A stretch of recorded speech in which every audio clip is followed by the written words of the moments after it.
your desperation has to be greater than your fear. You know, your desperation, your hunger, your desires, your ego, your ambition has to be greater than your fear of complete humiliation. And so as long as you have that equation correctly balanced, you're going out there, my friend, no matter what happens.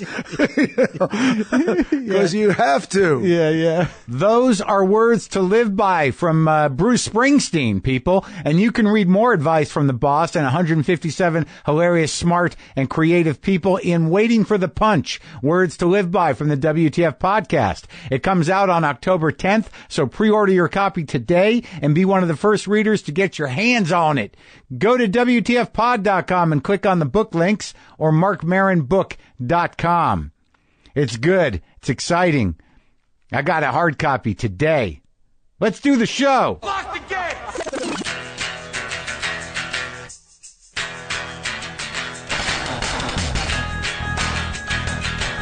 All right, let's do this. How are you, what the fuckers, what the fuck buddies, what the fucking ears, what the fuck nicks, what's happening?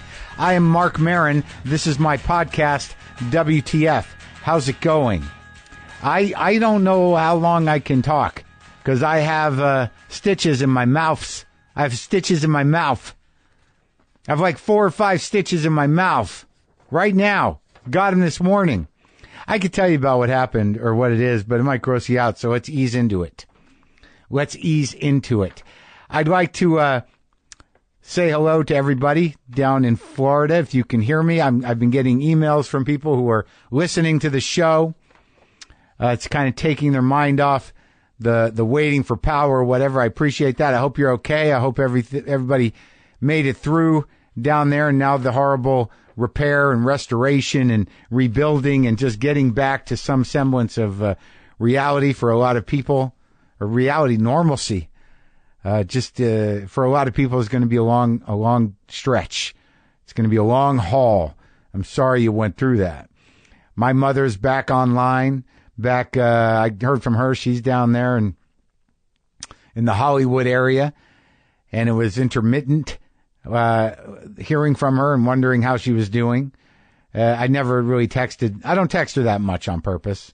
I don't initiate many textings with my mother, but I started during the hurricane, and there were times where she wouldn't get back to me, and I was concerned, but it worked out, and I'm glad she's okay and that her home's okay. It's a little messy around where she lives, but just saying, I hope you're doing all right, and the struggle ahead is not too horrible, and if it is, that you got a lot of support and help to get through it. Okay? That's what I'm saying. And I'm glad you're okay, Mom. I have not heard from my father. He was nowhere near the hurricanes. He's in New Mexico. But I think he might be mad at me again. I don't know. I'm a little hard on the old man in the specials occasionally, but I thought it was endearing enough this time. I get along fine with him, but they're going to take the hit. Sometimes the folks take the hit in the comedy. And again, I'm astounded and grateful and happy that you're all enjoying the special, Too Real, on Netflix so much. I'm excited. I'm excited about it. Makes me feel good. It's getting a very nice response. As I said before, I'll keep saying it. You can watch it on Netflix. Some people are complaining that after they watch my show, it suggests the Jeff Dunham special. I have nothing to do with that, certainly. I did not tell Netflix, look, if you're going to promote me and people watch me first, make sure Jeff and the Puppets get, shout out at the end, or, at least people, maybe just have that special start right after mine for Jeff and the Puppets. I did not say that. I'm not going to judge anybody, but I just want you to know I had nothing to do with it, with that being sort of piggybacked. Yeah, I guess it does refer people back to Thinky Pain as well on Netflix, and you can get the Epic special on demand at Epics, or you can get that more later. That's the special in between Thinky Pain and Too Real. You can get that on iTunes. So enjoy all 3 Marc Maron specials, and soon enjoy the WTF book. So what's wrong with my mouth? It hurts. My mouth hurts. It definitely hurts. Look, but before I get to my mouth, we have Kathy Bates on the show today, and we have Graham Elwood is here, a fellow podcaster, to talk about his podcasting documentary. And I also want to take a minute to let you know HBO's hit comedy series Vice Principals, funny show starring Danny McBride, returns for its second and final season.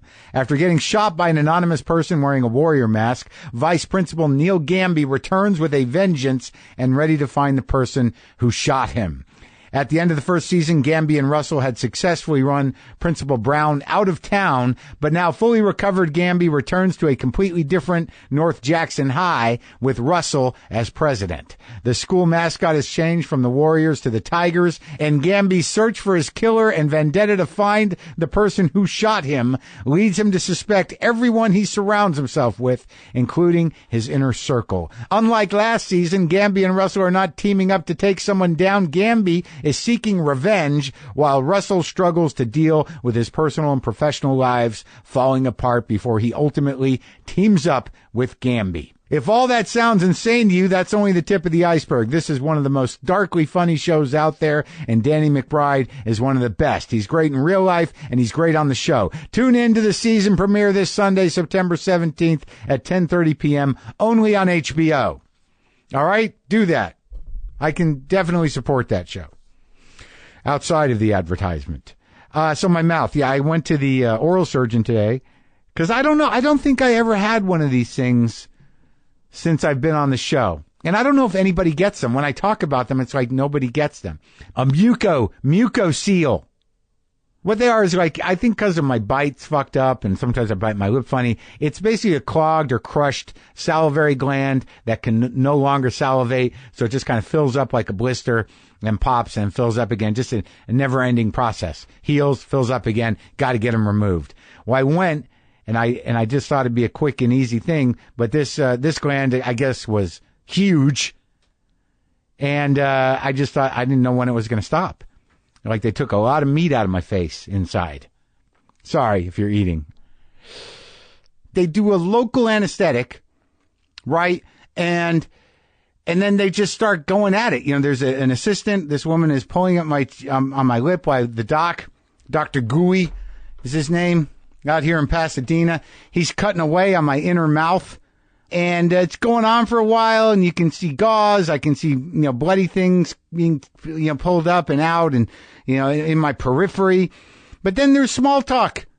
Like he keeps going, like, "You okay?" And I'm like, "Yeah, okay. And then he's like, "So you went running today?" And I'm like, "What?" And he's like, "Oh, no, she's been running. I'm just asking her." And I'm like, "Oh, okay." And then she's like, "No, not today. Maybe I'll go after her, huh?" And then like just, he's like, "Oh, this is a big one." And I'm like, "Yeah, well, me? Are you talking to me?" "Yeah, this is a big one we're taking." I'm like, "Okay."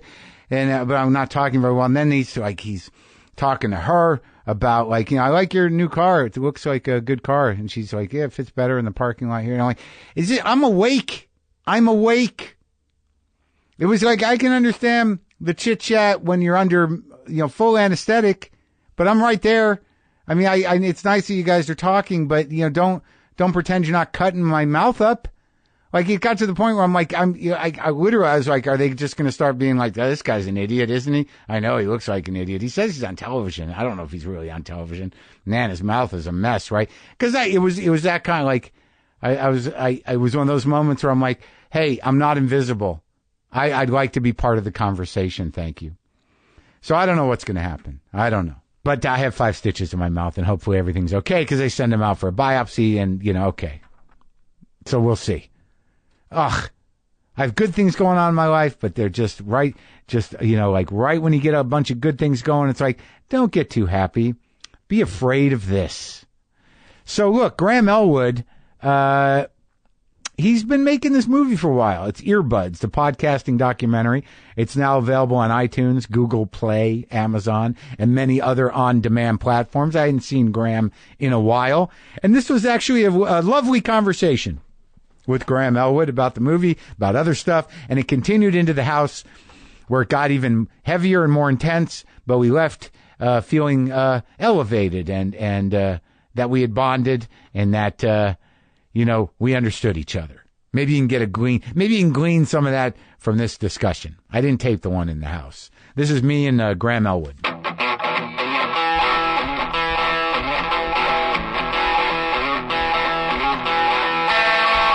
Graham Elwood, this motion picture has been in the making for what seems like a decade. It absolutely feels that way. It's been 3.5 years, but every documentary is a... Hey, man, you know, they take time. Well, yeah, I mean, I guess this is better because the first documentary I did about telling jokes overseas to the troops in Afghanistan. What was that called? Afghanistan. What happened to that? Because I know that, what's his name? Jordan just made a... Yeah, he made I Am Battle comics. Are you in that? No. Huh. Way to go, Jordan. Wow. Nice guy. Yeah. But yeah, so I did Afghanistan, but that took me 5 years or something like that, 6 years. So this being 3 years was a... And where can you get Afghanistan?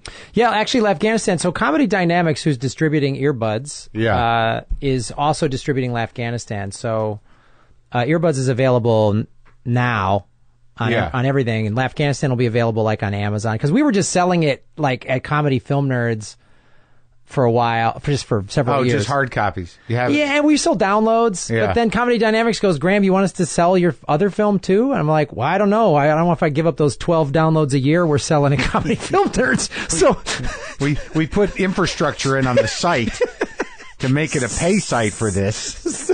So I don't know if I want to give that up. I still got a lot of envelopes. Mancini and I got padded envelopes, and yeah. What are we gonna do with those now? I know. I got adhesive labels. Sure, from Uline. I got thousands of them. We have big plans. Those big goddamn catalogs from Uline. Yeah, we're gonna go. We're gonna make a bundle on this shit. This is gonna be this. Everyone wants to see a comedian cry in a war zone. I mean, so in other words, you're gonna let Comedy Dynamics. Yes. Go ahead and take the load off your back. Yes, so that maybe we actually break even on the Afghanistan. Now I remember when you started doing this, it was at the podcast festival. The second year of LA Podfest, we're like, let's make one. So we were deciding we're going to do a Kickstarter. So we're like, let's get some interviews for like the reel or whatever, the promo thing. Yeah. So we interviewed some people at that. I think you were one of them. And then we funded it.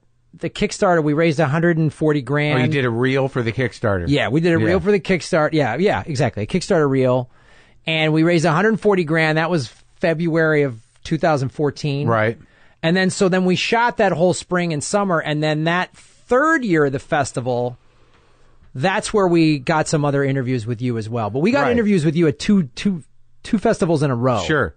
Well, it's weird at those festivals. Like, you're running the festival, and you got Mancini running around, and then there's 900 other fucking people going like, hey, man, can we just do an interview? I'm like, who are you? What are we doing? But it's nice, it's like these guys, you set up the room, but like there was a period there where I'm like, I couldn't differentiate. Between Graham, is this any different than that guy over there? Yeah, I remember. Is this the guy who's just having me talking to his iPhone and 4 people are going to listen to it?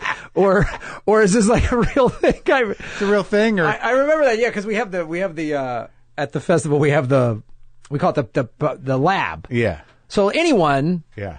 You can have a show that you do, whatever, sure. And that's a cool thing. So comics come in there, but I remember you, and you were like walking around the room doing interviews, and you're very, very gracious. So that there's always someone who's like, you're like, all right, does it? Yeah. Who'd you end up talking to?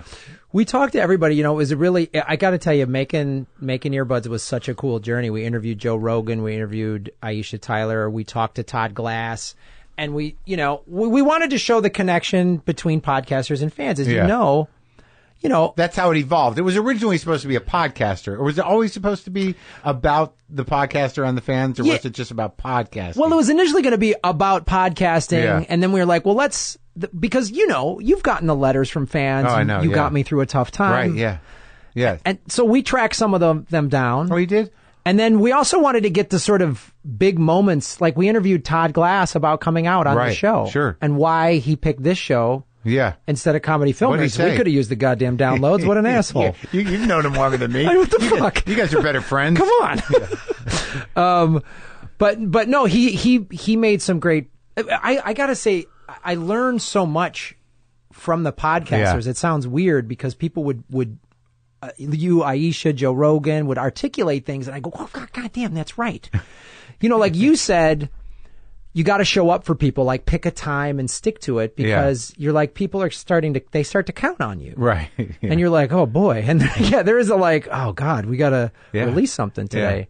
So, and then when Todd talked about the coming out thing, I was like, why did you pick a podcast? I think I know why. What did he say?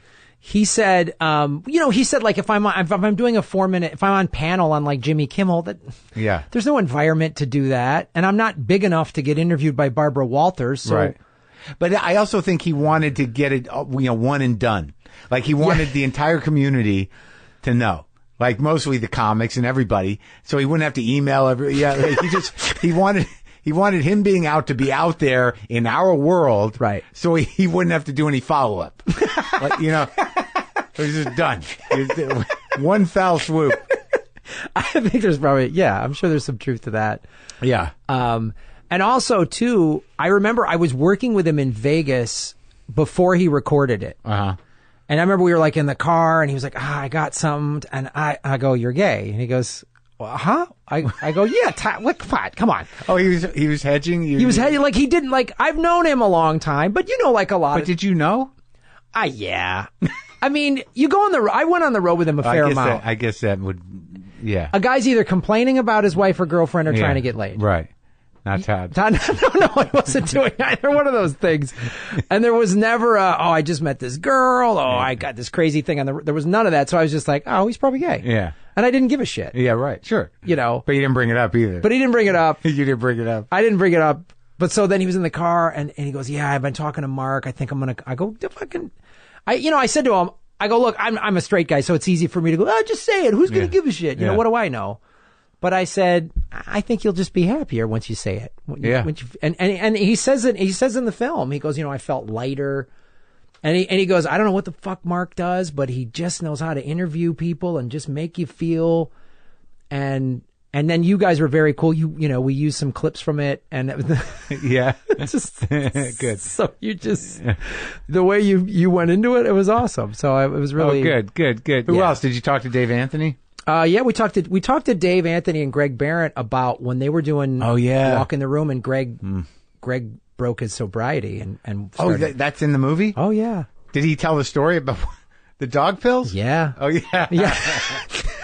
Oh good. So that's out there. So we got that done. Yeah. No, I got a lot of really heartfelt things. I mean, Hardwick told the story about interviewing his dad, and then like several months later his dad passed away. Oh.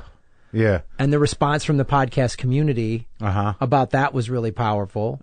And then, we had Gil Martin talking about mental illness. Sure. And then got we just set up some like fan interviews, we called them. We just like at the Improv, or we did it at Zany's in Chicago. We just said, we're going to be at this theater for a couple hours. Come by. Of your show, or of shows in general, or how'd that work? We just took fans. We just told the fans, come by and we'll interview for 10, 15 minutes. And all of a sudden, this was the thing that changed while shooting that we weren't anticipating. We knew we were going to talk a little bit about mental illness with Gil Martin. Sure. But fans started showing up and then telling us on camera, I suffer from depression or bipolar or whatever, and this is how podcasts have literally helped me or saved my life or whatever. And it was like, that I wasn't anticipating. Right. And, there's an interview in there with a woman in Sydney, Australia, because we went to Australia and Japan. Really? Yeah. For the movie? Yeah. You got to watch it, Mark. You're in it. You got to check it out. I'm sorry. I didn't do my research. I think it makes for a better interview. Yeah. If I don't, you explain it to me. Oh, so wait, let me reframe it. This is great. I'm in this, which is so. It must be good. It must be good if I'm in it. Yes, it's the glow of podcasting documentaries, which, by the way, I loved. Thank you. I love Glow. Thanks, man. I loved it. Are you a wrestling fan? Never been. I was in that era of wrestling. Yeah. Yeah. So, all right. So you go to Japan. You talk to people. Well, we talked to. So I was going to say, a woman in Australia came in off the streets, didn't know her, and she just talked about how she was in like an abusive relationship, and she had to leave, and podcasting helped with her PTSD.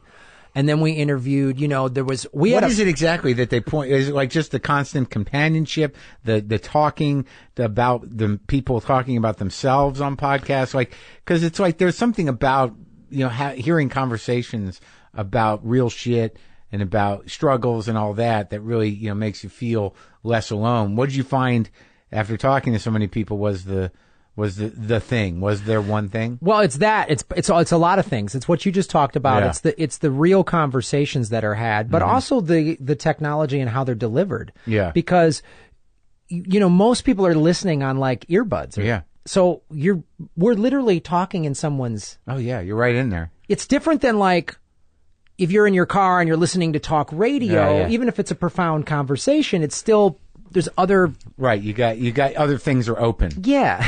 Yeah. So I think that was it in the way, I mean, honestly, again, I learned so much, and I'm not just saying this, but like when we were in post is when you interviewed Obama. Right. And that interview, I listened, I don't listen to a million podcasts because I'm busy, whatever, but like that one. I don't listen to any. I know. People always go, what do you listen to? I'm like, cherry pick this one here and there. I listen to music and my self-talk. It's like, no. I know, it's like, all I do is talk. I got to listen to more of it. Yeah. But no, the Obama interview, and again, thank you for giving us a clip to put in the movie. I was listening to that and I was like, God, I feel like I'm just hanging out having coffee with the goddamn president. Yeah, it's crazy. And that was like, not that I hadn't listened to a podcast before, but I think going back to your initial question of the thing that the fans resonated is you feel like you're just hanging out with. Humanizing. It's totally human because, you and I have done a million TV shows. TV is very slicked up and it's. Oh, yeah. Hey, all right. You never know. Like anytime I did TV for like 20 years, 5-minute spots, 8-minute spots, it's like, it's not a good representation of anything. You get a few hits in, but you're not going to get that's all you're caring about. Like I gotta get a hit, gotta get a laugh in there. That's it. And then like you get off, it's like, well, if you really want to see me stretch out, that's what you got to see. Yeah. Come see me do an hour and I'll, Right. Then and then you're not even doing yourself any favors with those fucking shows. Like, cause like sometimes you're so restricted. That's like, no one's going to be like, I got to see that guy. They're like, that guy, he seems uncomfortable. Yeah, that guy was in some clothing that he never normally wears. He just bought that jacket, that guy. That guy never wears a jacket. I stopped doing that. Yeah. Showing up on shows with new clothes. I just was like, fuck this. I know. It's because like I look back on it, 90% of the decisions, I'm like, why was I wearing that? What the fuck was I thinking? I know, it's so, and I think too, going back to the podcast thing, like we get to be so authentic doing this. Yeah. That then when you go, like I had some audition for something and I wore some dumb shirt. I was like, what the fuck? What am I doing? We get to talk about that. I knew some guy I just met, a neighbor, was a clothing designer. And he said he would make me a pants and a shirt for Conan. And he made me pants and a shirt and I wore them. And they were fucking ridiculous. And I'm like, this guy made these for me. The material of the shirt was like, it was almost like it's something you'd make a window shade out of. It was like this thick, it looks stupid. And these pants, they look like punk rock Wham pants. And I'm like, this is great. This guy knows what's up. And I'm like, your chubby neighbor who you don't even know what his credentials are. His girlfriend came over and painted your house red. Like his girlfriend was some sort of, interior designer. And she made my kitchen horrendous. And I don't know but I did it. And now I can express that anger here on the podcast. Yeah, because you felt physically like if you're wearing, it's just a human thing. If you're wearing clothes, you're not. What the fuck is wrong with me? And then comedy, we have to feel so comfortable. At least I do. Like I got to just t-shirt and jeans. And so then I'm in some collared shirt. I just feel like a fucking robot. Weird, man. I don't like it. I feel like I don't even really own a new suit. Like I got one from a sponsor. Right.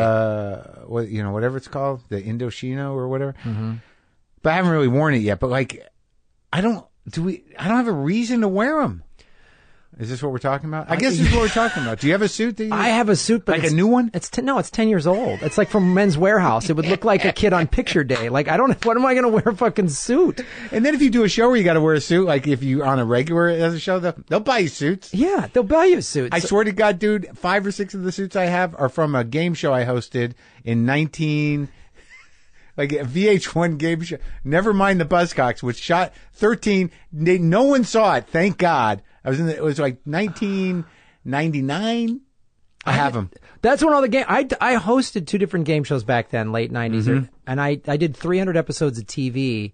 Did you steal any of the clothes? Yeah, but it was all like, the first show I did, strip poker, was all these like bowling shirts with flaming dice on them, and it was just like those are out. Those are way out. And then I did this show, Cram, and somebody posted a video of it on Facebook, and I was like, oh my God, like. Oof.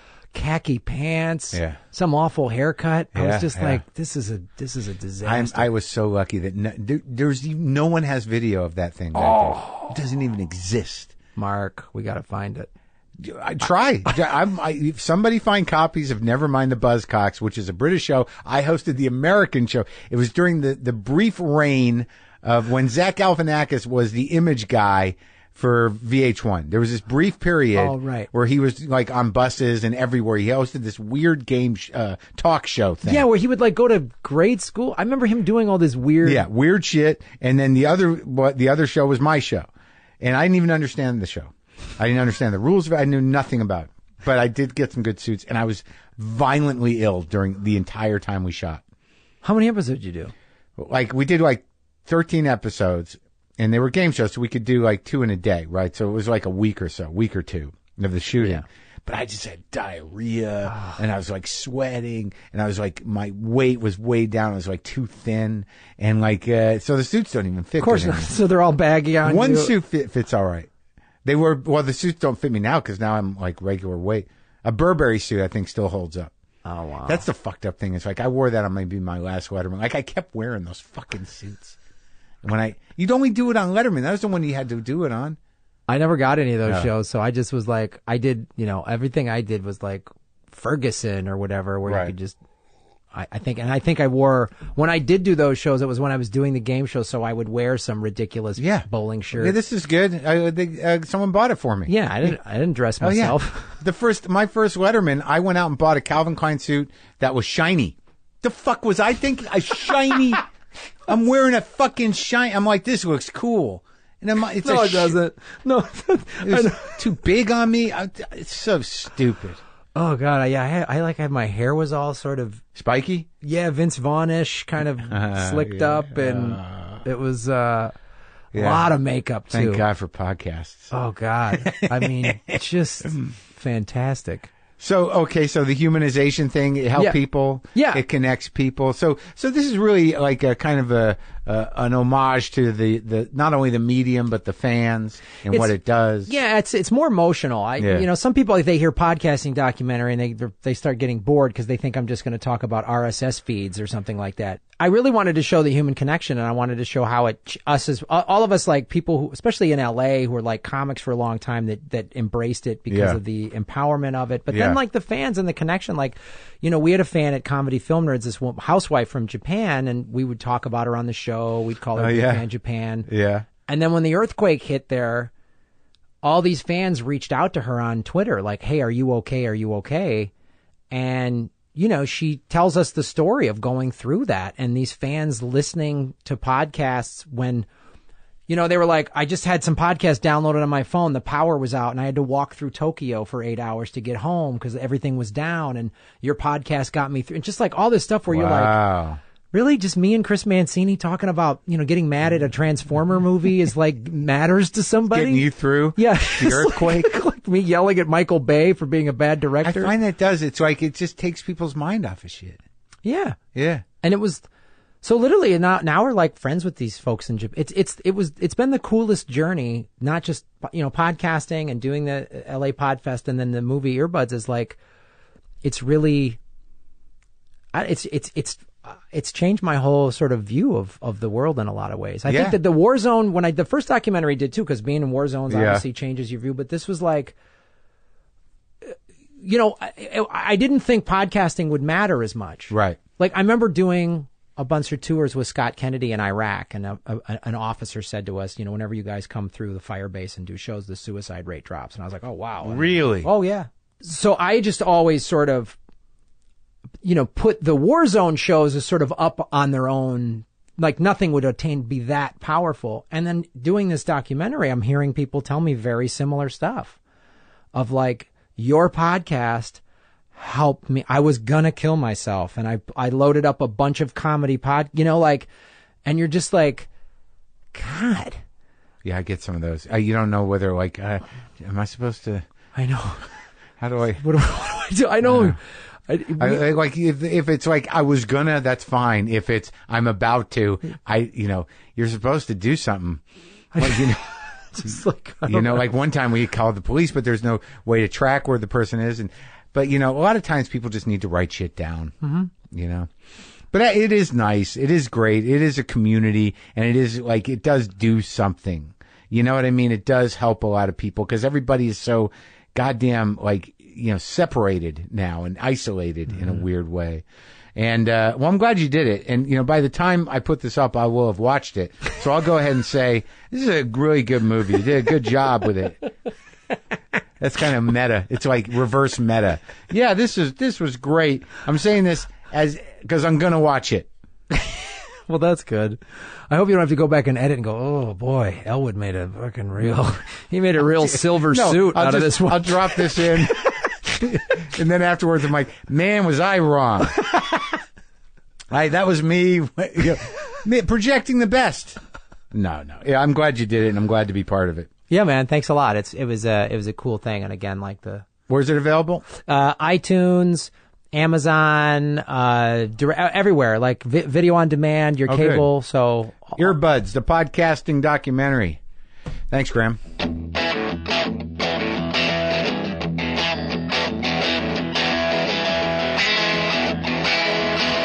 That was Graham and me. I don't know, that conversation changed everything for, I didn't think badly of Graham, but now it was a nice talk, nice connection. The movie Earbuds, the podcasting documentary is, as I said, available on iTunes, Google Play, Amazon, and many other on-demand platforms. I'm sorry about my mouth. I got fucking 5 stitches in there, all right? And also, do you know that WTF is Casper all the way? Do you know that? I've got a Casper at my house.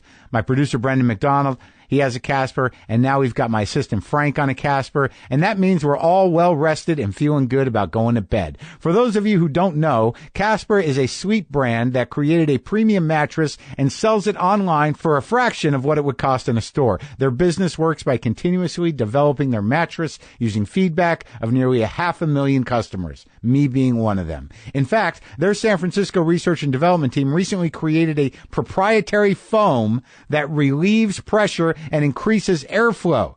Real customers have said the mattress is like sleeping on brioche and like being cradled by the tinkling of baby laughter in the moonlight. Those people are weird, but you'll probably just say something like, this is the best mattress I've ever slept on. Buying the Casper is easy. Just order online, and whether you're in the U.S., Canada, and now even the U.K., it's delivered to your door in a compact, how did they do that, size box with free shipping and free returns. Considering we spend 1/3 of our lives on a mattress, it's so important to truly sleep on a mattress before committing. That's why Casper gives you 100 nights to try it out. And if you don't love it, they'll pick it up and refund you everything. Good deal. Get $50 toward any mattress purchase by visiting Casper.com/WTF and using the code WTF. Terms and conditions apply. Okay? Okay. My mouth hurts. Oh. Do I have a guitar pick out here? That's not for now. Think about that later. Talk about Kathy Bates now. Kathy Bates, I had opportunity to talk to Kathy Bates. I took it. Obviously, she's a great actress, and I've always loved her work. And I found her intimidating, both on film and when she came to my house. So you might hear a little of that. I was like, Kathy Bates, she's intense. I'm a little nervous. I'm a little intimidated by Kathy Bates. But we had a nice conversation. I should tell you about her new TV show. It's a comedy series called Disjointed. It's now streaming on Netflix. It's very interesting. It's a traditional 3-camera show that they shot in front of an audience. I found it jarring when I watched it, the audience. I'm going to tell Kathy that. Okay, so this is me and Kathy Bates.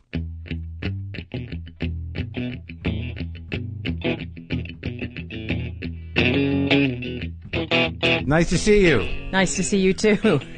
Is this a jarring situation to be interviewed in? No. Oh, good. No. It's happened before. You've acclimated to the new media environment. Oh yeah, way back. Oh yeah, yeah. Back in the day, I remember doing a radio thing before I was famous. I don't know why I was doing a radio thing in my hometown, Memphis, with Carol Burnett, and she was like, "Why am I doing an interview with this person?" I think I was still in high school, so. That's the only memory of it you have? Yep. That was Carol Burnett. You were at a radio studio, and you don't know why. And I have no idea why. I can't remember. Were you acting in high school? Would there be a reason that... I don't know, or maybe it was after... I don't know. Everything back there is pretty foggy, so... Does it? Is it foggy? Yeah. It just starts to get hazy. It goes away, Well, huh? you know what? I live in the moment. Yeah. So some moments vanish. Do you ever try to find things back there? I find I do it more now. Like when I'm falling asleep, sometimes things will pop up and I'll think, oh, but yeah, or you'll make connections between memories. So. Oh yeah. Just rewrite them. Oh, that's what that meant. Oh, that's what that person meant when they said that. Right. Yeah. Years later. Mm-hmm. Is it so? You come from Memphis? Yeah, I come from Memphis, Tennessee. I was born there in 1948. 1948. Do you have good memories about it? Some good. Yeah. Some very difficult. I mean, I think one of the main events in my life was that I was born very late in life. My father was born in 1900. My mother was born in 1907. 41 and 48. Yeah. So, and especially in those days in the South, because the South was sort of like 20 years behind the rest of the United States, I think, and very, very conservative. And I remember my mother saying she was embarrassed to be pregnant at that age because they meant that she was having sex. At that age. At that age. That's sad. I know. I mean, the whole idea about sex. And then, then you fast forward to the 60s. Right. When it was the sexual revolution. Yeah. And here they have a kid who's like all for it. And they're like, what? What is happening? Yeah, you went to a hotel and listened to guys play folk music. You sat on their bed and they were, my friend Cherry screwed the whole thing up. For some reason, she put her purse on top of the car when she was getting in. Yeah. So it fell off in the middle of the street. And that's how they found out we'd been there. And these are guys we met at Christian camp. It was in Memphis? In Memphis, yeah. So, it wasn't easy for either side. I mean, it was really like growing up with grandparents, and my sisters had grown up by then. And oh, they were older than you? Oh, You're yeah, the youngest? 15 and 9 years older than I am. Oh, wow. So as a whole, they were really the 50s generation. Yeah. And I was more the 60s. And so it was it was an upheaval in the country. So you can imagine what kind of upheaval it was at my house. I can't imagine it. Like when you're 15, it's like the Beatles and everything else. Yeah, exactly. I mean, my mother was cool. She said she loved music and she thought I should get a guitar. And so, I remember we went to Sears and bought a $20 Silvertone guitar, which I hear they're still actually pretty good. Sure. And I didn't know anything about gauge strings or anything. They were really heavy, but I taught myself how to play. You did? Yeah. I loved it, and it was great, and a great escape for me to get away from them. I can't imagine what the South, because the South is still a little uncomfortable in a lot of ways. In a lot of ways, yeah. I mean, I know my mother, when she was dying, it must have been in 97. I'm not sure. She was in a coma, we thought, and we were at home.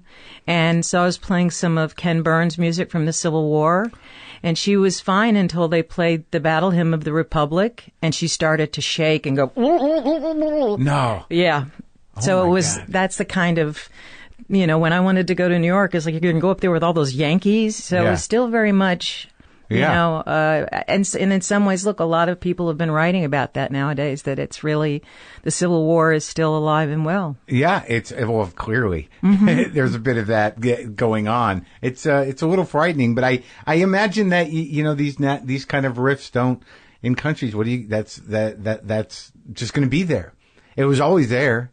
So then every once in a while it gets more voice than usual. Well, I felt that naively that, you know, once education was, I mean, when I went to school, we were segregated. Yeah. And I had my first African-American friend when I went to college. And where'd you go to college? Southern Methodist University. Where's that? Dallas, Texas. Oh, yeah. And so I remember I always tell the story about Texas when I went to open a bank account there, you could get either a set of dishes or a .22 rifle. So I was like, what shall I get? I think I didn't get either one. So you didn't get the rifle? No, because the only thing I know how to make is reservations. So the dishes would have been, you know, wasted on me. Yeah. I knew how to shoot a gun, but I figured wouldn't use it on a campus. Little did I know. Did you grow up with guns? Yeah. My dad slept with a .45 Colt. I think he had it in the Army way back when, and he had that by his bed till the very end. Yeah? Yeah. In your family, was there generational history, you know, with the South? God, yeah. I had cousins that were in the Civil War. Right. Yeah, we had a newspaper article about, we had cousins that the Yankees were ensconced in the Gayosa Hotel in Memphis. Yeah. And apparently cousins of mine rode their horses up onto the porch of the Gayosa to rout the Yankees out. And then one of them fell off his horse. The other one ran back and pulled him up on his horse. And I mean, yeah, we go way back. And actually our family's I was a member of the Children of the American Revolution. So my mother was totally into genealogy. So yeah. So you know all that stuff. Yeah, most of it. I mean, my oldest sister has really all the copies of everything, but it was a big deal. And I think that was a Southern thing. The Daughters of the Revolution Yeah, thing? It's like, you know, and now I'm realizing it was the whole ethnic thing. Sure. Which I didn't at the time. American aristocracy or the legacy of the original founders and that kind of stuff. Yeah, and since we weren't really the original ones, and I didn't find that out till late. Buried my heart at Wounded Knee. Right, you didn't quite frame it the way it might have. Yeah, I liked what was Kamala Harris recently said. If you're not Native American, you're an immigrant. Right, yeah, exactly. Yeah. So how when you were growing up, did you feel like constricted when you went to Southern Methodist? Were you like, I'm finally out? But that's Dallas. It's not. Yeah, well, it was the theater department, though. Oh, okay. So that was a whole nother thing. Did you have to audition? No, you know what it was? I didn't have a clue when I was in high school. I remember in my senior year, people were talking about, where are you going to college? Where I'm going to apply to Harvard. I'm going to apply to MIT. And I was like, what? I don't get it. You know, and they said, he said, you have to figure out where you want to go to college. And so, they had somebody from SMU coming to talk to people in the library, and I thought, well, that's convenient. Yeah. So I went up there, and that sounds good. My father nearly had a heart attack. Why? What do you want? It was so fucking expensive. I mean, we didn't come from a lot of money, you know. He wanted you to go to state school? Yeah. Yeah. No, my mother wanted me to come back. I didn't get this, but my mother said, come back with an MRS. Which is what? Mrs. Oh, I get it. Yeah, I did the same thing. And because my father always said, we'll get you 2 years of college and then you get a husband and you decide if you want to keep going. But what happened was I went into the School of Humanities. I'd done plays in high school, but it just didn't click that I could do that for a living. Did you love it though? Oh yeah. Yeah. That's where I really felt at home. Really? Yeah. So what happened was I was there for orientation, and I think his name was Kermit Hunter. I think he was dean of the School of Humanities. And we were having orientation, and he was giving a speech about how this was going to be, you know, the beginning of what you love to do in life. And suddenly the whole playing field shifted for me. And I got very excited, and I started asking him about the theater and acting, and he got so exasperated that I kept interrupting him. He gave me my folder. He said, "You're in the wrong school. Go down the hall, last door on the left." Yeah. Of course, it's the last door on the left. And that's where you belong. So I went down and I opened the door and I was horrified. I mean, I was so conservative. I had a little I had my penny loafers and my, I don't know, a little, shirt waist flowered, a little circle pin, my hair in a bob, and I look in and there's these guys that look like you. Yeah. And I was like, what? So I was so nervous about, I just felt so different. I changed my major back and forth like 2 or 3 times. And then I went to see a play, and it was almost like they said later, like when gurus touch your solar plexus. Yeah. Uh-huh. I saw the play and I saw this wonderful actor, and it was just like, and I said, inside me, it was like, I'm going to do this. I don't care if I have to change my name, whatever it is I have to do, I'm going to do this. And from then on, I had just landed in Clover. You were all in. Yeah, and that's where Beth Henley studied, and she did Crimes of the Heart. Uh-huh. We had a great group, and we went from having a little theater up at the Rotunda to having a huge theater, and Bob Hope gave a lot of money. And where's this? This was in Dallas, and they had all the rich ladies. You stayed involved, or this was all when you were there? All when I was there. I studied, but you did undergraduate and graduate? No, I graduated a semester early because my dad did have a heart attack, actually.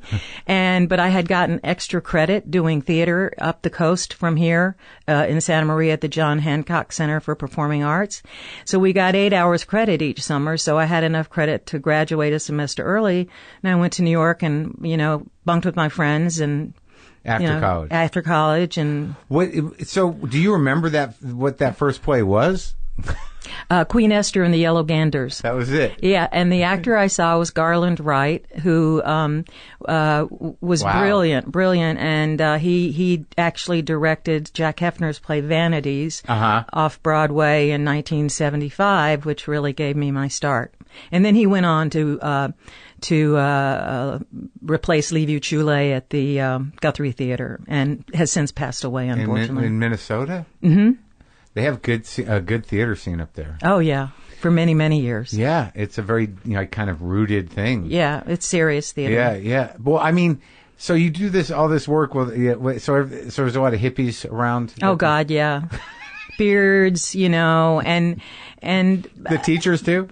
No, the teachers were pretty conservative. But also, Neiman Marcus wasn't far away. Uh-huh. And, you had Kappa Kappa Gammas there who were like dressed to the nines. I could afford one cheap outfit from Neiman Marcus. My parents really tried hard to give me everything. Sorority? For like a day. We went for dinner. Well, the sorority that wanted me to pledge was the only sorority that played touch football on the quad, so that wasn't so exciting. But I remember walking in that first Monday for dinner, and all I could hear was 50 girls just talking at the top of their lungs, and I grabbed the president, and I'm like shy, right? Yeah. But I grabbed the president by the hand, I yanked her in the back room, and I said, I'm out. That's it. Well, we have a lot of girls that are in theater. I'm out. I can't be here anymore. I'm sorry. And I left because I knew I could not be in a room of girls screaming at the top of their lungs. I just couldn't. And pretend to sit down at dinner. I mean, I'd just take the knife and slit my wrists, Do you have that thing where are you sensitive to sound, or was it just that sound? I think it was that sound. It must have been that sound. But it may be a knee-jerk reaction because I was in girls' school for a couple of years. Yeah. And the fun thing that we got to do on weekends was put on our hose and our panty, belts and whatever you call them, and go for tea parties from one house to the next. Yeah. So maybe I developed an allergy at that point. To a lot of women in one place? Oh, my God. I can't do it. It's not even, you can't even hear what they're saying, right? It's just a frequency. It's like geese in a field. Yeah. So when you moved to New York, it's like, it must be, what year is that? It's got to be like New York and it's like grimy heyday. That's right. 1970. Theater was dead. Was it? I think the city was almost dead. Oh, yeah, it was. There were so many derelict buildings. We lived on the Upper West Side. Wasn't very safe. You had done some, what was the theater you were doing up north here? Like when you'd go away from school during the school year when you were in college and you'd go get those other credits. Oh, I did things. They had a wonderful program. They had a wonderful state. The state gave them money to do this. They had a beautiful theater in the Round. They had the best educational. Where was this? Up in Santa Maria. Uh-huh. at the John Hancock Center, and we went as apprentices, and they had, actors who were real professional actors who were coming in. Yeah. So we got to do all the classics. We got to do Chekhov. We got to do the Greek theater. We got to do musicals, and it was just such a wonderful education. Wow. Yeah. And do you remember did the teachers that you had at that time as an actor, did they make an impact on you that lasted? I mean, definitely. Well, do you feel like you learned most of what you learned there? Yes. I mean, we had a teacher in college. He was the head of our department, Dr. Hobgood. We called him Hob.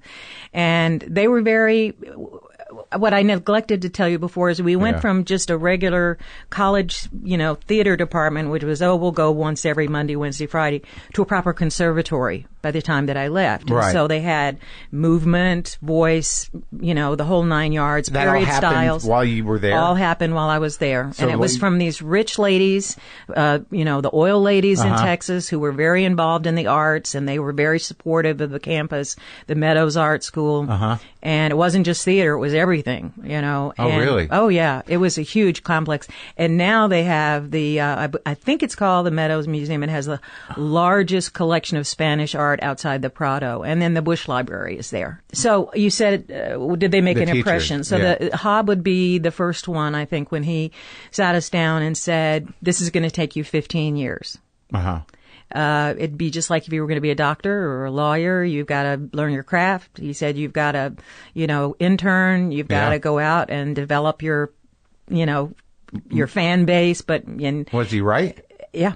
Yeah. To the day. So 15 years. So at that time, so you're a couple years in when they bring in movement and they bring in all that stuff, the layered sort of multi-tiered performing artist training. Yes. And you did all that? Yes. You did. We did even fencing. I was just going to say that. Yeah, you did fencing. we did fencing. We had a Hungarian fencing master, but we didn't have any places to do it except in the law quad. So that was kind of funny. But I remember when I did one, I fought with Andy Traster, and I cut his shirt. Oh, yeah? Yeah, on his arm. It was like, cool, This is real. Yeah, it's real.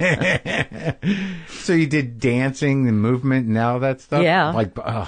So was there, did you do mask work and all that kind of stuff? Oh, yeah. I remember when I was up here, we did Greek theater, and I sculpted a mask for Tiresias, and you did all kinds of things. You did practicum, so you did sets and costumes, and you learned everything. So it was a real theater. Theater history, all kind of stuff. And you loved it. I loved it. Yeah.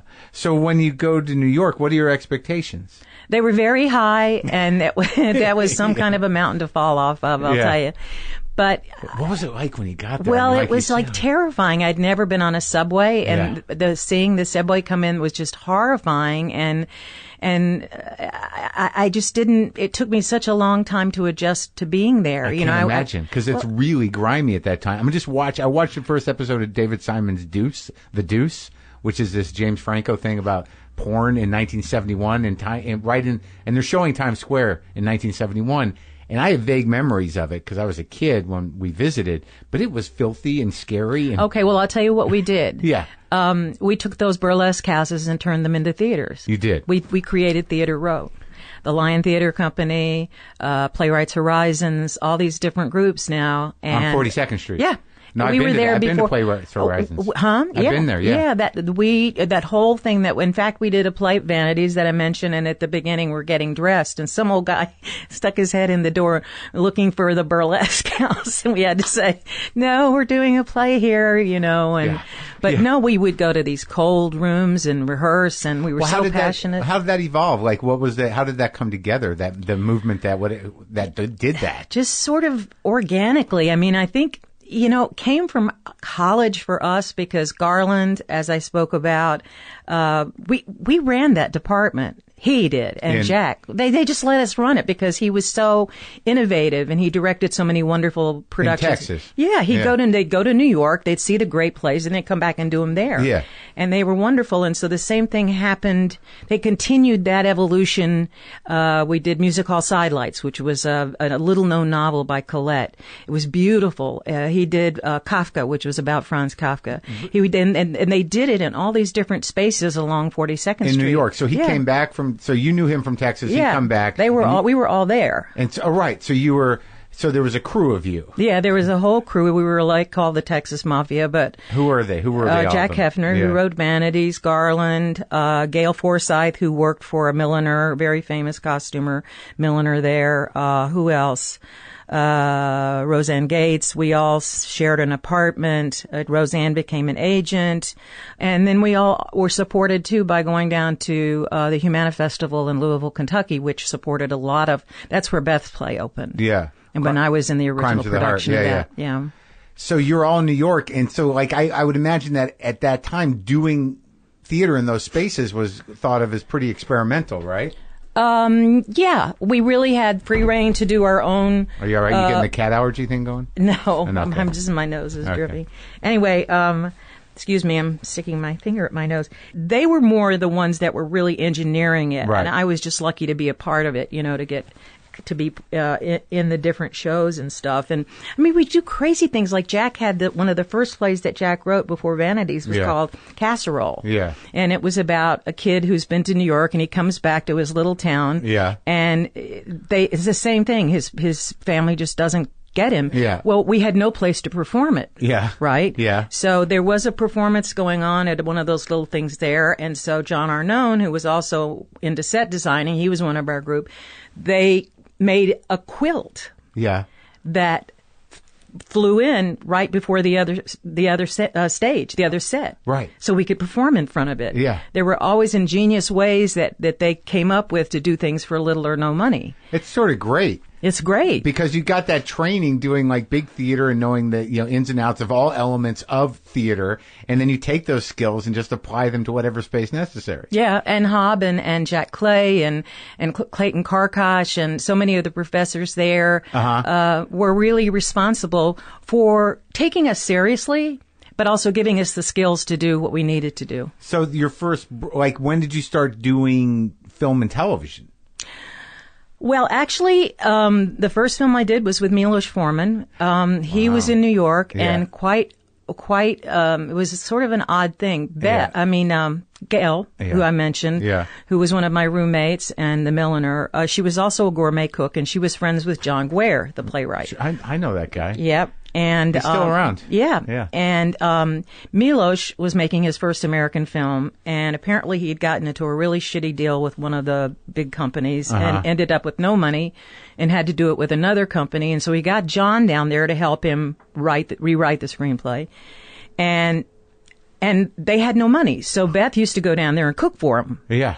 So my nickname was Bobo. Yeah. Don't ask me where that came from, but so they were looking for girls who had written their own songs, but had never had them published and stuff. And she said, they said, do you know anybody? And she said, oh, Bobo does. So I went down and I didn't know who Milos was, so I wasn't nervous, and I played him my song, which was about loss of innocence and everything. And so he put me in the film, and Carly Simon's in the film. It's a wonderful film. It's called Taking Off. And it's about a girl who runs away from home to be in a rock band, and it's still so current. It's wonderful. It's hard to find it on CD, but it's worth it. It's around, though? Yeah. I mean, we made it in 1970. I think we got made $5 a day or something, but I loved the way Bruce Buck Henry was in it, Lynn Carlin. I mean, it was such a wonderful, and it was such a smart take on American life. And at that time.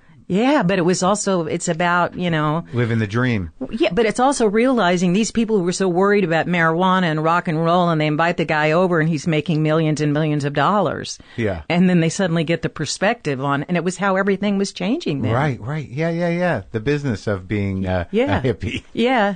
Celebrity versus, Sure. That's what happened at that time, I guess, after the 60s, after the real social movement died, it all became mainstreamed. Yeah.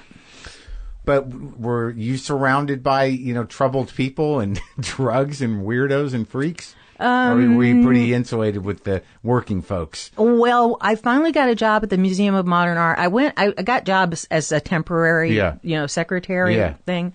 And the Museum of Modern Art has their Christmas catalog comes out, of course, and you can order all these cards and stuff. So they always hire a lot of temps. And so I got in that way. And then they asked me to stay on, and I used to count the money that they took in, And I met this guy, Phil Bowditch, who worked in the mail department, and he was a wonderful guitar player. So we hung out together, and that was fun.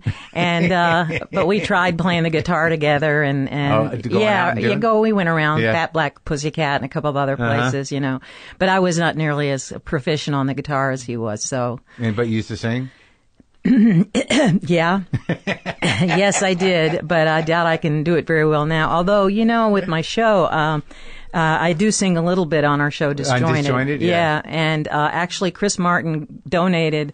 They got a big D420 that they make now, and you can look it up online on their website. And the front is covered with all of these marijuana things. Oh, yeah. It's such a beautiful guitar. So he gave it to us to use for the show. And it's so lovely to play that I started getting back into it. Oh, that's so great. I see you play. I do play. Yeah, I've kind of played, quietly all my life.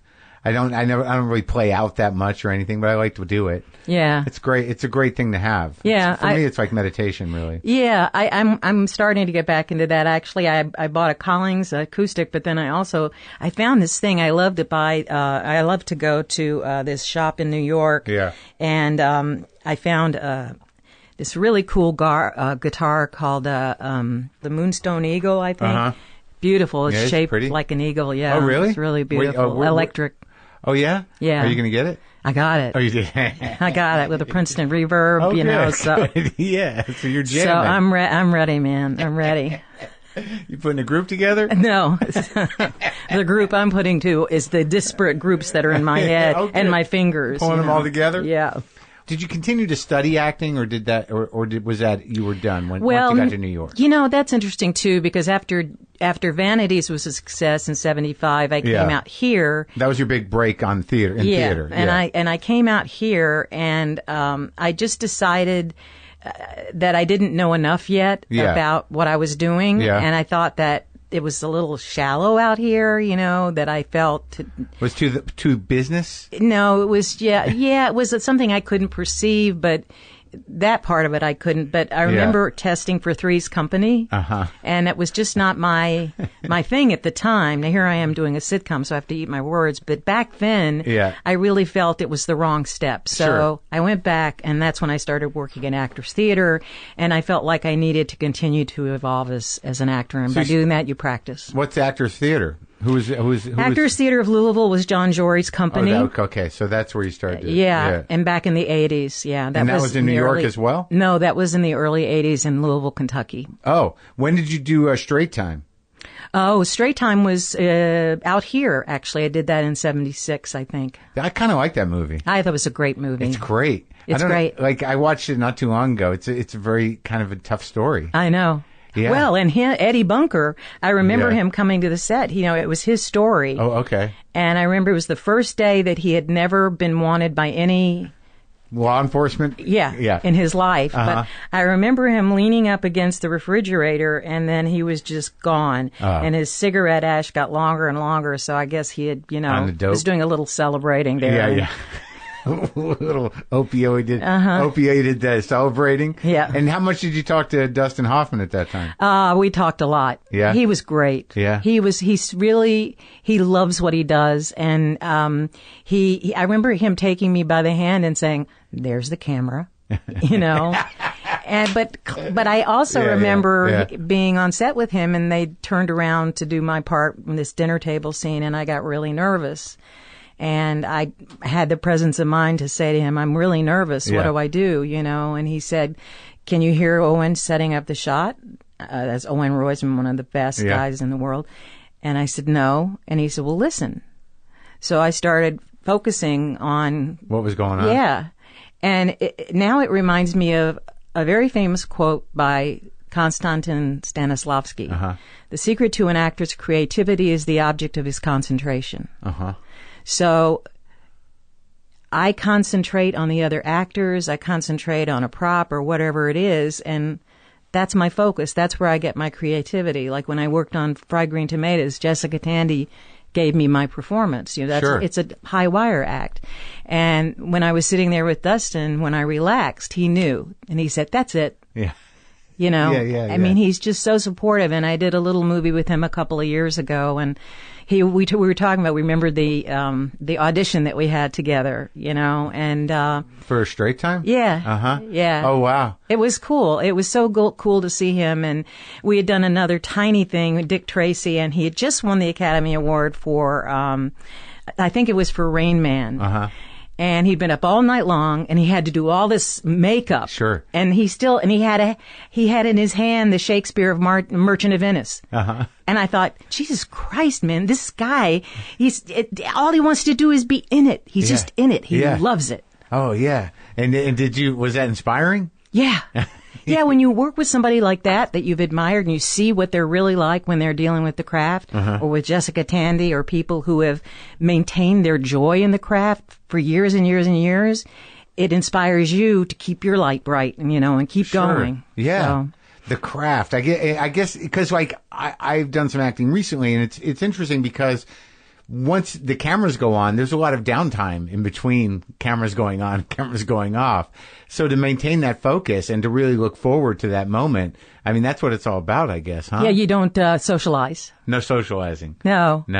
I mean, I remember hearing, I don't know if it's apocryphal or not, but that when Daniel Day-Lewis did Lincoln, that he had everything closed off so that he could stay in that. Yeah. Because you can't just turn things off like that. You can experience it yourself and know that if you're screwing around with somebody and talking and everything, you can't get in it. And Dustin used to always say, you need to be plugged in, and you need to stay plugged in, and you're working. You're not there to, hang out with other people, and you got to focus on what it is you want. It's not just your lines. It's how you play a scene. It's who you're working with. It's all you want to stay focused. It's the characters, all of that stuff. So what do you do when you're on a set and you're not on? Oh, I just talk to everybody and have a great time.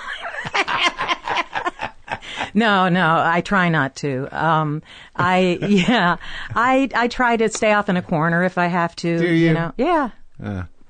But I mean, can't you do that like when you've got like 15, 20 minutes before you shoot, or do you have to do that the whole time? What are you, a weenie or something? You can't. I'm asking you because I'm asking for my own advice. Really? Yeah, because I gotta shoot something in October. The second season of a show. So when I talk to actors, I'm always curious as to, because I come from comedy. I'm not really an trained actor. So anytime. What is your focus when you do comedy? Well, I just try to be as present as possible and do the material and connect with the audience. There you go. Your audience is the secret to your creativity. Yeah, right. So you know how to do that. Yeah. So they just substitute the person you're working with. Exactly. But I think like what I was talking about is just that like, in between takes, sometimes like you try, I think I innately try to stay in it, and I think that you probably do too, but like I don't cloister myself away. I mean, I kind of do. Well, it depends, I did a very difficult scene in Primary Colors, and You're great in that. That's a great movie. Well, there was one scene that was really, really difficult, and I cloistered myself away for that. Oh, yeah? Yeah. Which one? Which scene? Well, we did the scene in the truck. Yeah. And where she's getting ready to commit suicide, but we don't know yet. And we had to break it up. We had to do the interior on the set and the exterior in New Orleans a month later. Oh.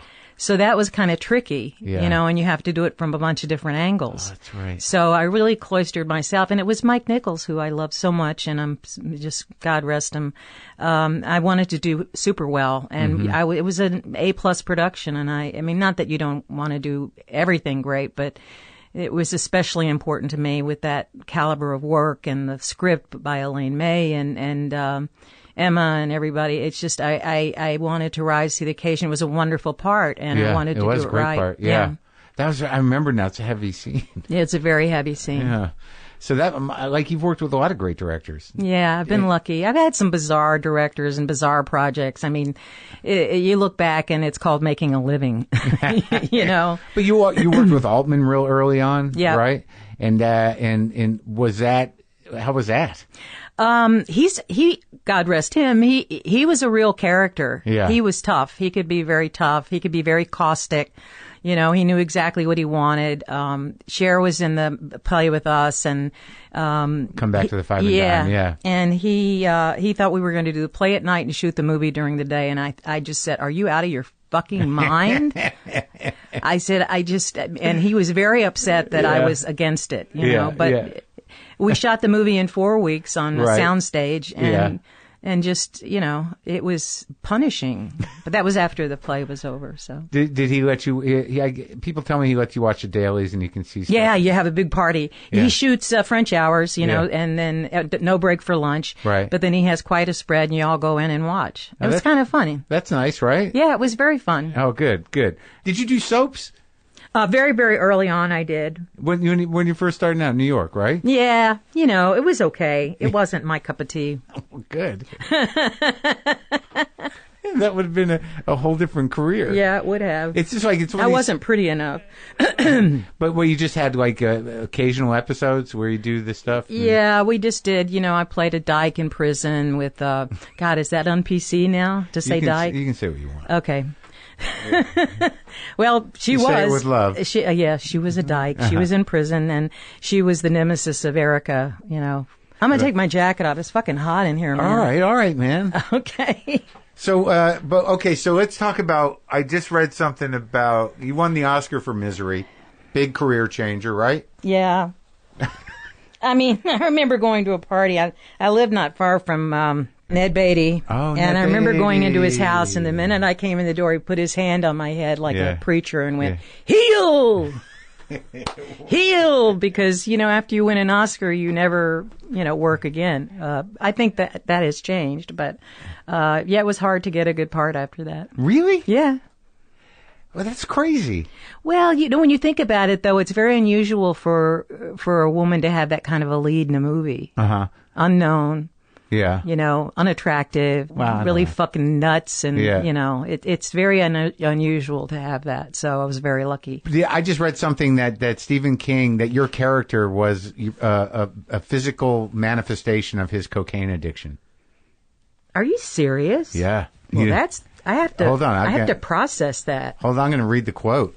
The question to Stephen King was, I'm trying to comprehend how you live this whole secret life of a drug addict for 8 years, all the while churning out bestsellers and being a family man. And he said, well, I can't comprehend it now either, but you do what you have to do. And when you're an addict, you have to use. So you just try to balance things out as best you can. But little by little, the family life started to show cracks. I was usually pretty good about it. I was able to get up and make the kids breakfast and get them off to school. And I was strong, had a lot of energy. I would have killed myself otherwise, but the books start to show it after a while. Misery is a book about cocaine. Annie Wilkes is cocaine. She was my #1 fan.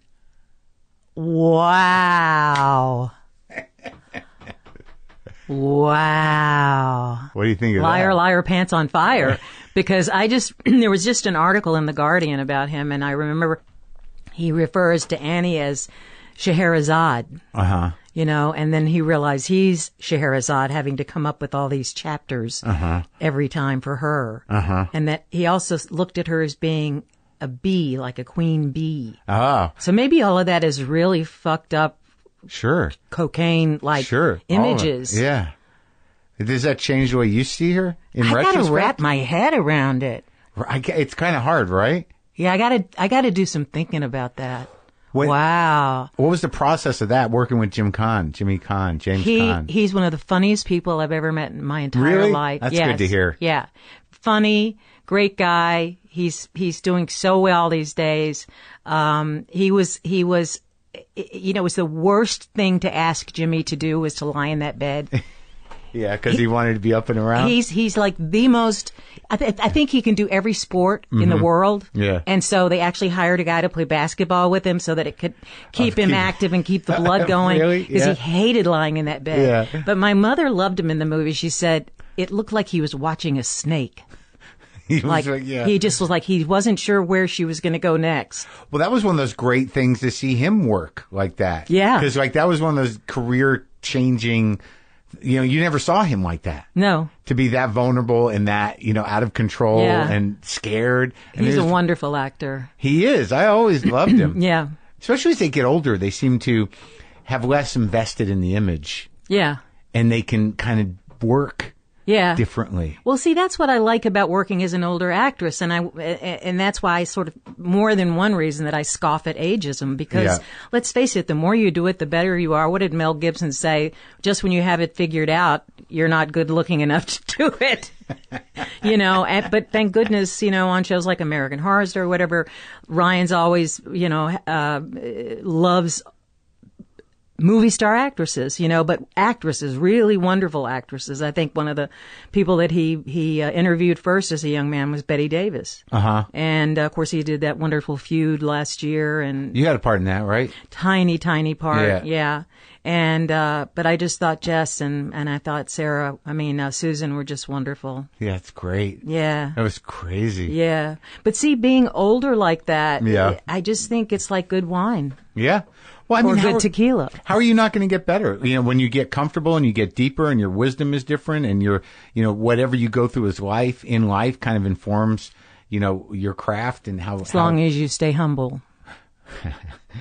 And don't become a monster? No, it's just if you get to the point where you think, I got this. Yeah. And walk through it. Yeah, I remember shortly after Misery doing a little thing for Shelley Duvall for her children's program. Uh-huh. And I asked her something about the character. She said, well, you just won an Academy Award. I said, yeah, but not for this part. You know, to me, you got to start from scratch. And yeah, you know how to play your instrument. You know, your guitar, your fingering's pretty good, but you still got to learn the song and you've got to figure out how you're going to deliver it and, you know, bring it into being and all of those things. And you start all over. And it's a mystery. Otherwise, if you don't look at it that way, you're just skating on the surface. You're just sitting in the plane with the blocks on the wheels. Is every relationship with a director different? Yes. It's like veterinary medicine. Actually, I think directing is more like being a veterinarian. But, for example, on Misery, Rob helped me with every bit of it. Reiner did, yeah. Yeah. Well, he's an actor and he's a wonderful, he's got a great ear and, you know, he's a great communicator but then sometimes you're out there on your own and, you know, I kind of in general look at it like you're in a space pod, you're out there in space and you need Houston. I mean, I need help, you know, but other times, sometimes you got it and you say, directors, can I help you? And I say, no, I think I got this, you know. Yeah. So I guess it depends on the depth of the work that you're doing and, you know, the genre and the, what's expected of you. But like doing something like Titanic, like, which is like, I imagine mostly in a studio, right? No, it was, actually they built a 7/8 replica of the ship, along the coast in Baja. Uh-huh.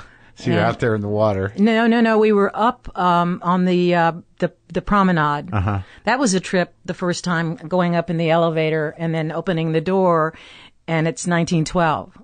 Yeah. Everybody in their costumes walking up and down. I couldn't see the cameras at that point, and because I was just visiting the set, and I was like, "Holy crap!" You know, this is real. I mean, everything that he did was amazing. Yeah. And how'd you get that part? I don't know. I think they offered it to me. Yeah. That's great. I can't remember. Yeah. It's pretty amazing. Pretty amazing what he accomplished with that movie. Yeah, and that was a great part for you. It was a good part. Although I was upset in that the real Molly did go back for swimmers, for people who were in the water. Mm-hmm. I mean, swimmers, victims, and ended up, they pulled a guy in and she gave him her fur coat. Uh-huh. So it bothered me that, you know, the license was taken that she couldn't get the guy to go back. So, because actually she was quite a hero. So, yeah, it's revisionism in a negative way. Yeah, and that so often happens, and I don't like that. Would they just take a character and they fictionalize it? Yeah. But it takes the character, and instead of respecting what they did, it's in service of the greater good, which is the film, which is they're making a film. They don't really care about, you know, who's going to look up Molly Brown and say, oh, wait, she gave somebody her fur coat. Yeah. Nobody's going to do that. Yeah, well, but it's sort of horrible. Like if the family, you know, like because that's the biggest movie in the world. Because so much now, you know, reality has become movies. Yeah. And it's how a lot of young people especially get their history. Yeah. They think, oh, this really happened. No. And you go, no, this is a movie. Yeah. I know you direct, but do you want to do that more? It doesn't look like you've done as much. I'd like to. You know, I wanted to get back. Actually, I wanted to do an episode on American Horror Story this summer, but it conflicted with Disjointed. So, and Ryan has really made a pledge to hire more women directors and more women on the crew. He really feels that there's a discrepancy. And which show's this? American Horror Story. Yeah. And his others, American Crime and stuff like that. So he's going to do more. What have you directed? You've done a few. Like mostly TV? I did a couple of movies. I did one called Dash and Lily, which was about Dashiell Hammett and Lily Nelman and Sam Shepard, who just passed away, and Judy Davis. She's a trip. Oh, she's amazing. Have you interviewed her? No, I haven't seen her in a while. So I did that, but mainly my most fun directing was in 6 Feet Under. I directed about 5 episodes of that, and so I learned a lot working on that. That was such a great looking show, wasn't it? A lot of theater actors. Oh yeah. Who produced that? Who was the Alan Ball, and also Alan Poole was our Alan Ball, and Alan Poole was our producer on set. He's fabulous to work with. We're still friends. Oh, that's great. And theater, do you want to do it anymore? Well, I kind of feel like I'm getting my fix with doing Disjointed. I know. I was surprised to see that it was like a live audience In show. fact, if there's I know you have a big following. I would just like to put it out there that this is not a laugh track. It's a live audience. Yeah. It was surprising to go on Netflix and at first I thought it was an effect. Like, what's the angle here with the live audience? And I'm like, holy shit, they're shooting in front of a live audience. And for me, that's great. I mentioned working up in Santa Maria way back when, and I have to say the first night I was sitting in my little chair off stage while they were shooting something else, and it just reminded me of the days when I was there, lying in the vomitory watching shows, and learning, and everything just relaxed. I don't know why. It just feels really like home for me. And so in both ways of working with young actors and seeing, because the craft itself evolves. Yeah. So when you see the young actors who are really much more minimalistic these days. Really? Yeah. Yeah. And how's that play out? Like, what do you mean? They managed to... It used to bother me because they don't really speak up. Yeah. But everything is much, much more naturalistic, even more so than Brando it just gets more and more. Really? Yeah. They're just more, it's rare to see them really bust out unless they're given the opportunity. Like Johnny Depp can just crazy bust out and do all these great characters, and I'm sure I can think of other guys too, but he can go soft too. He can go really soft. Yeah, exactly. He's a pretty good actor. Oh, he's fantastic. It's kind of wild, right? Yeah, it's great. But you're working with young people. I love working with them. It's a great cast. And also Nicole Sullivan, who I loved on Mad TV. And she was trained to do Shakespeare. And she's this brilliant comedian.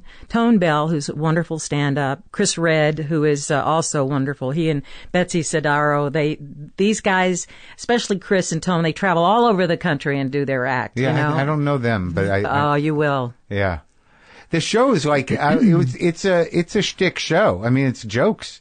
I mean, you're doing jokes. It's joke to joke, and the characters are very well defined. And it's about weed, but there's also these weird sketch elements like commercial parodies and animated like head trips and stuff. Yeah, it's kind of it was a surprising show. It's whacked. Yeah, it's different. It's out there. Yeah, and I think also in the first 10, it takes a while to find our footing, in a new show and bring the cast together and stuff.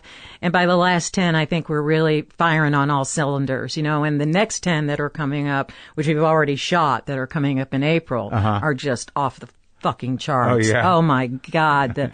Some of the casts that are coming in to be a part of the show are just, it's so exciting. I can't wait for people to see it. We're waiting to hear if we get picked up for another season. So fingers crossed. Well, they're going to run all the ones that have. Oh, sure, they will. They will. So this would be, how many seasons have you done? 2 then? Just 1. Oh, just 1, but you shot a second one, or you didn't? Well, they were calling it 1 season. So we're doing 10 now, and they're airing 10 now, and they'll air 10 in April. So 20 is 1 season. Mm-hmm. Oh, it's like regular TV. It's a lot of shows. Yeah. And you like doing it? It's so fun. It is? Oh, it's so fun. And it's just, I've never worked on a set like this where it's all just it's just cooking and everybody's on level playing field. There's no like backbiting or, pressure or it's just fun. We had some great directors. Jimmy Burrows did the pilot and Richie Keene has been working with us. He's great. And, it's just been Jamie Widows. We've had some wonderful directors. And, so I want more. So outside of the TV show, what are you doing movies too? I'm getting ready to do a movie, called On the Basis of Sex. And it's actually based on Ruth Bader Ginsburg's earliest days and how she, went to school, her husband, and her life up until when she begins trying her first case before the Supreme Court. Oh, wow. That's a great story. I don't know anything about it. I'm playing a person named Dorothy Kenyon, who was very big in the ACLU and a wonderful lawyer. And it's really, I was studying last night that it's really the fight for women about becoming recognized and as equal to men. Right. And the thing they used was the jury system. Were women obligated to serve on the jury, or was it a privilege not to serve on the jury? Interesting. Because women really, and this goes back to my parents. Yeah. If my mother had wanted to leave my father, she wouldn't have been able to get her own bank account. She wouldn't have been able to do, this, that, and the other. I mean, they were really considered the heart of the home, and they needed a man's protection. And that patriarchal structure is something that we are really still fighting in terms of equal pay. Right. But Felicity Jones is going to play Ruth Bader Ginsburg, and Armie Hammer's playing her husband. Mimi Leader's directing it. We're going to shoot it up in Montreal. I'm really excited about it. My mother being born in 1907 and going through all of that. Yeah. Doing the research has really helped me get a different perspective on her point of view, being a woman going through those years. Right. And seeing what was going on in another part of the world during that time. Yeah. Huh. That's amazing. That sounds like a great story. It's a wonderful story. And how is your health? My health couldn't be better. That's great. I'm just so lucky. I recently went for a checkup and my doctor said, I haven't seen you this healthy in years. You look great. Thanks. I've dropped a lot of weight. Yeah. And I've got a lot of energy. And so what were the battles? What did you kick? Well, it was gradual. It was over a period of a few years. Yeah. I got really, really heavy when I was doing Harry's Law. I was miserable. And I just, and then after I got breast cancer a few years ago, I guess I just started slowing down and in terms of what I was eating, and I stopped eating the junk, and I cut out the Coca-Colas and stuff. But then the thing that really helped me is I realized that, and this my niece told me this, and it's actually on the internet, that there's a biological thing that happens when you're eating. You sigh. At a certain point after you've had a bit of food, there's this involuntary deep sigh. Yeah. It happens to all of us. Yeah. And it's our brain telling our stomach, okay, we've had enough. Yeah. And that's what I do. And if it's even if it's 2 bites, I say, okay, I push it away.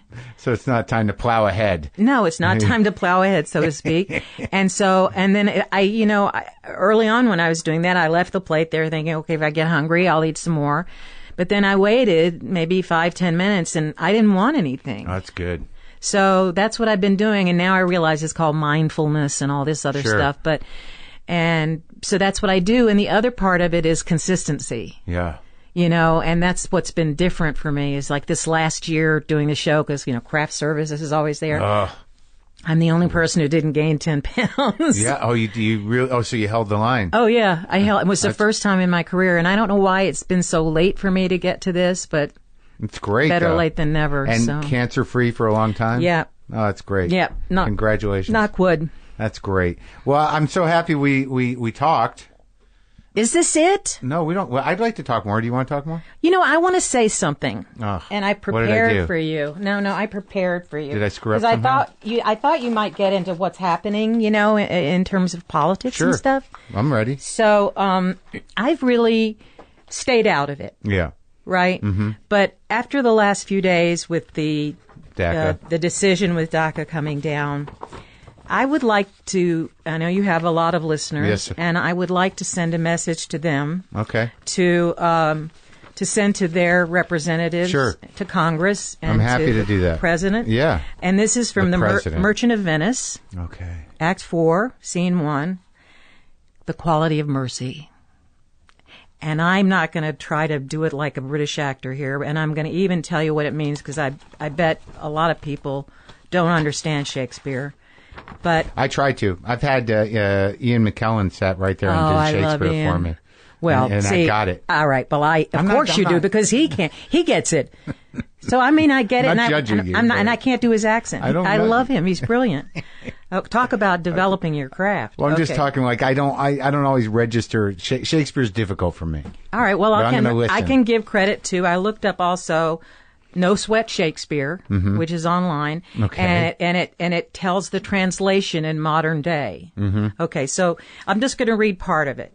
And this is what I'd like to say to Congress and the President. Okay. The quality of mercy is not strained. It droppeth as the gentle rain from heaven upon the place beneath. It is twice blessed. It blesseth him that gives and him that takes. 'Tis mightiest in the mightiest. It becomes the throned monarch better than his crown. His scepter shows the force of temporal power, the attribute to awe and majesty, wherein doth sit the dread and fear of kings. But mercy is above this sceptred sway. It is enthroned in the hearts of kings. It is an attribute to God himself. And earthly power doth then show likest God's when mercy seasons justice. Okay, what that means in everyday English, again from No Sweat Shakespeare, the quality of mercy is not strained. It drops onto the world as the gentle rain does from heaven. When you say it's not strained, it's not forced. Yeah. It's free. Yeah. It's doubly blessed because it blesses both the giver and the receiver. It's most powerful when granted by those who hold power over others. It's more important to a monarch than his crown. His scepter shows the level of his temporal power, the symbol of awe and majesty in which lies the source of the dread and fear that kings command. But mercy is above that sceptered power. It's enthroned in the hearts of kings.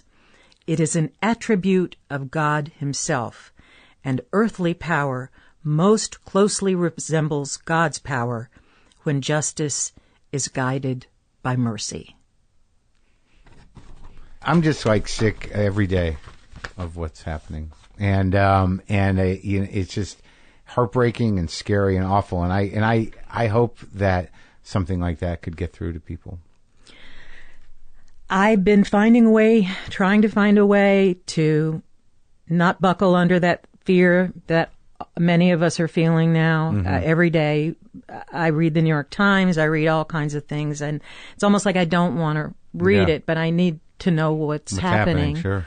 And I resisted talking about political views, and then I don't know when this came to me, but I thought, that's what we need is mercy. Look at the Mexicans, the Mexican army coming across the border to help people in Texas after that horrible rhetoric that's been slung at them in their country. Look at what they've done. Look what they did to help. Look what immigrants did to help rebuild New Orleans. Yeah.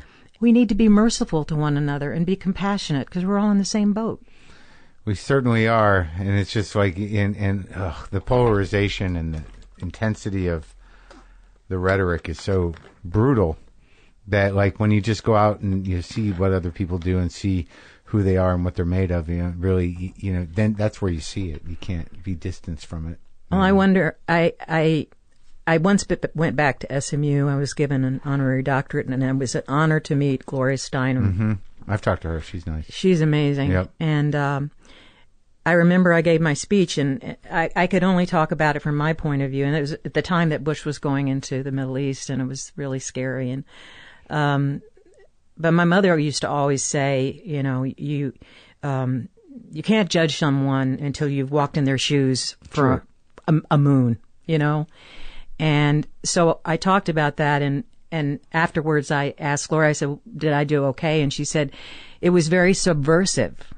And I said, why? And she said, because if you can empathize with someone, it makes that much harder to kill them. Yeah. Thank you so much for talking. You're welcome.